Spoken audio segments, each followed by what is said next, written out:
Okay, this is kind of what I've done with our sure track schedule that we originally had here. And I tried to break it down in the level of detail, and so this is what we would typically see, you know, on a job that we have. This is our exterior, and this is broke down to our framer. This is a particular building for my job, what it looks like.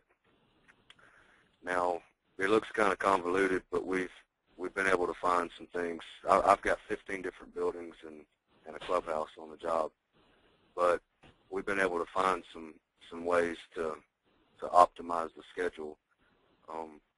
This is a particular building, and then on the left-hand side, we've got our breakdowns of MEP, interior, exterior, superstructure, and substructure.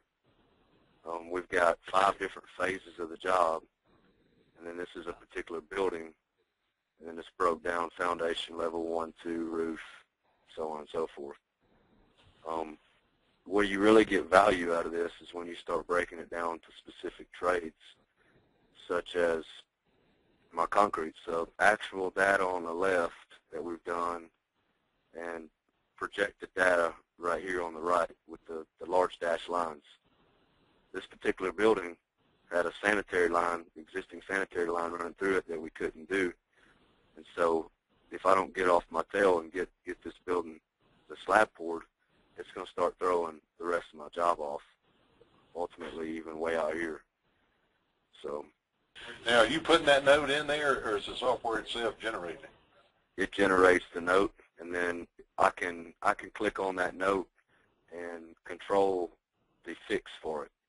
And so then it'll give me forecasted data. It won't change my plan.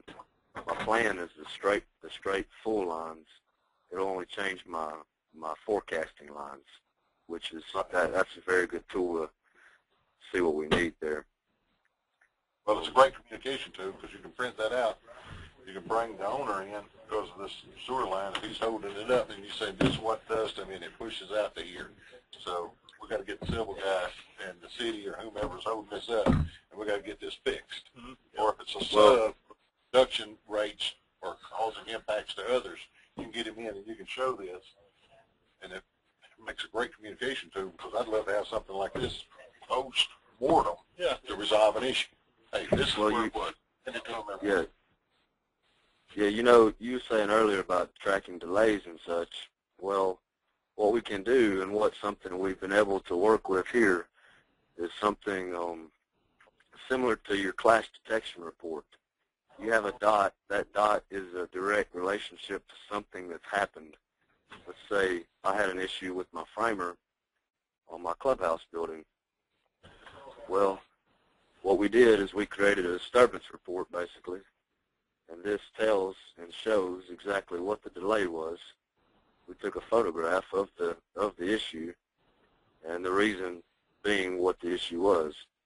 And so we can have the status, and I just haven't closed it out, but you can close this issue out, and then that's your date stamp, basically, of the delay, start to finish.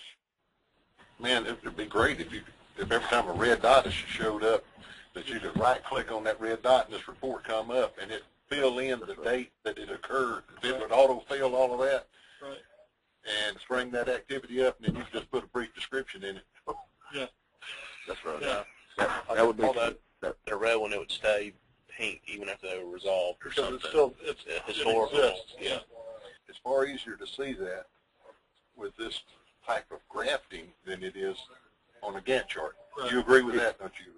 Yeah, definitely. I sat down with Joe the other day, and he didn't agree with that at all. But I mean, in my particular opinion, that only means so much. I believe it does, definitely. And this is a great example. This slide right here. Again, we have 15 buildings on the project, and we anticipated only running 2 drywall crews throughout the entire project. Well, this is just showing the first 3 phases. This is showing the entire job worth of sheetrock. And what's triggering it is basically I plugged in these insulating walls to show graphically.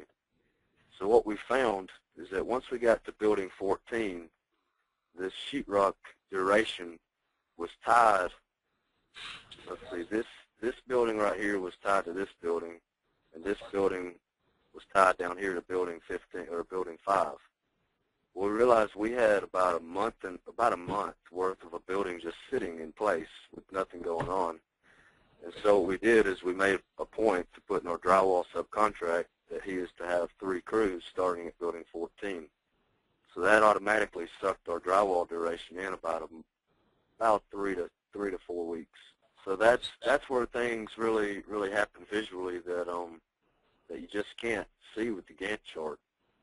Let me ask you a question, and I can understand Joe, and I'm just like Joe. You're going to be slow to change until we understand it, we've mastered it. Right. Started off the conversation like that.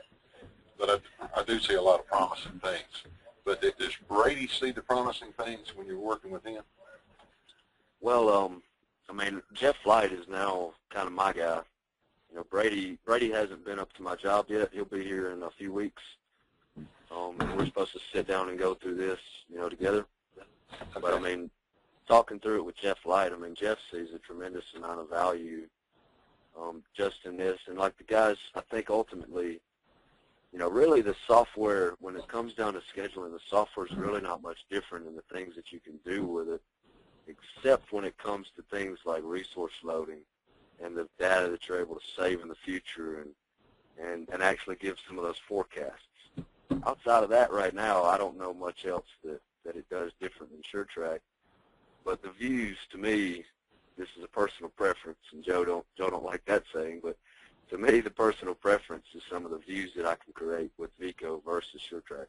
And my schedule here is over 27 pages on SureTrack. In my Vico, I run about 5 pages.